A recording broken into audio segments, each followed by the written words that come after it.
Hey everyone, my name is Emma and welcome back to Story Central, your center for all the best stories on Reddit, and boy do I have a weird one today.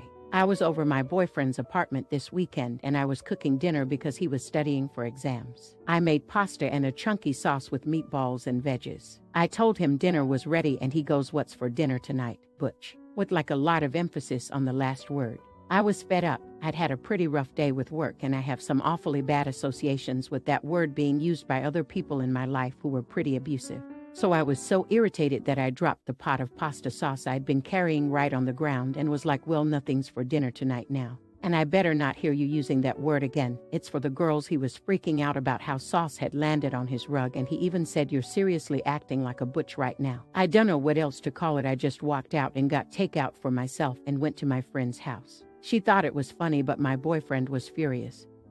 He kept texting and calling and sending me voice memos trying to explain that saying "what's for dinner tonight" BTCH was a TikTok trend, and that he was just quoting something as a joke to put on TikTok. I thought that was the shittiest excuse ever. It doesn't matter if he saw it as a joke or stole the joke, it was still disrespectful. But it didn't change the fact he thought that shot was funny to demean me when I was trying to do him a favor. Like hell, I came over when he was studying to make a home-cooked dinner and he decides it's time for jokes. So I put my phone on Don't Disturb for the night and split a bottle of wine with my friend and her roommate. The next morning he was sending me angry texts demanding I clean his rug because he was too busy with exams to do it. I was shocked he left it overnight. "That's disgusting." I texted him back saying, "Yeah, so that's the butch tax, honey. Leave me alone till you're ready to handle your own cooking and cleaning because this butch isn't anymore. Also, it's vile you left that soaking in all night." He called me and told me that he was okay with doing his own household work, but I did throw a full pot of sauce at the ground, so that's on me to clean up.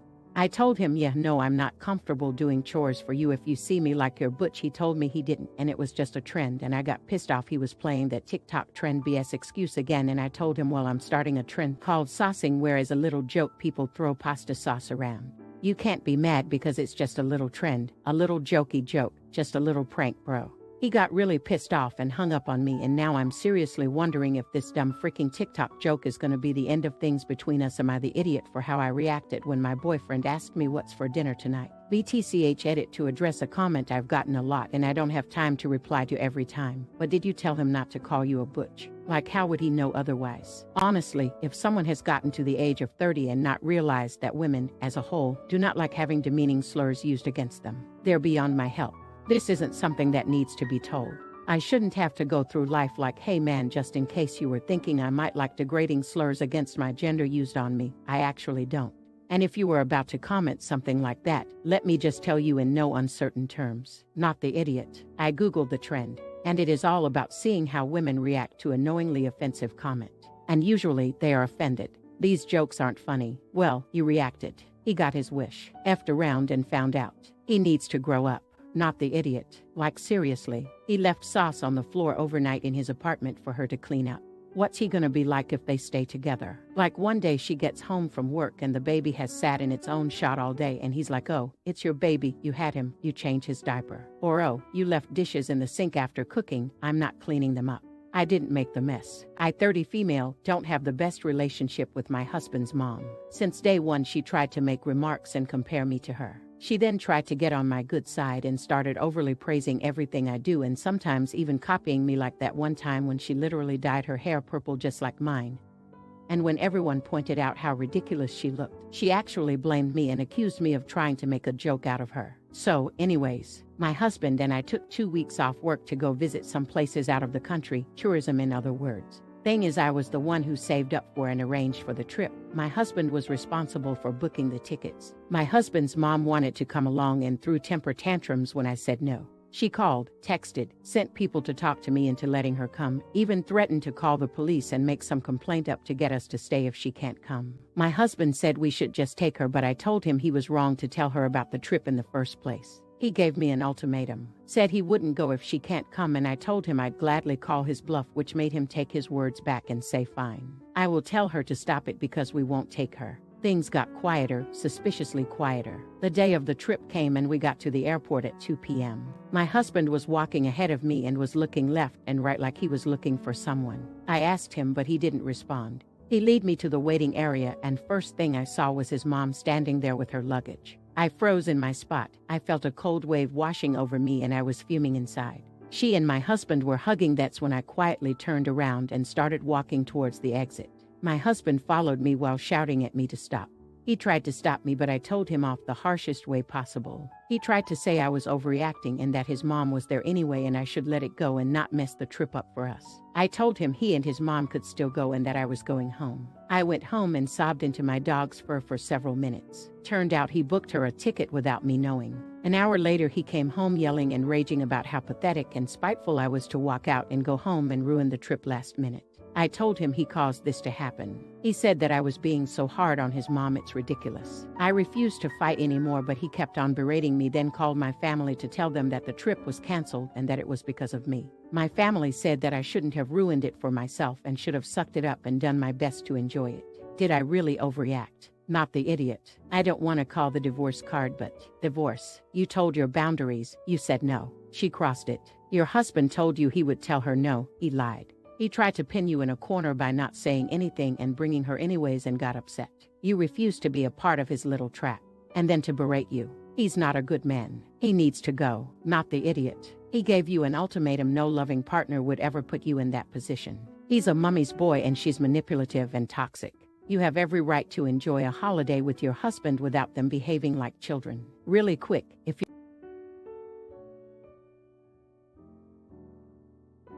you're enjoying the video, don't forget to drop a like. My job was to design and write software prototypes for individual high-value customers. If they liked it well enough, then a real software engineering team would build the real product. Occasionally, I would run the prototype for a few months while the customer evaluated if they wanted to buy the real project.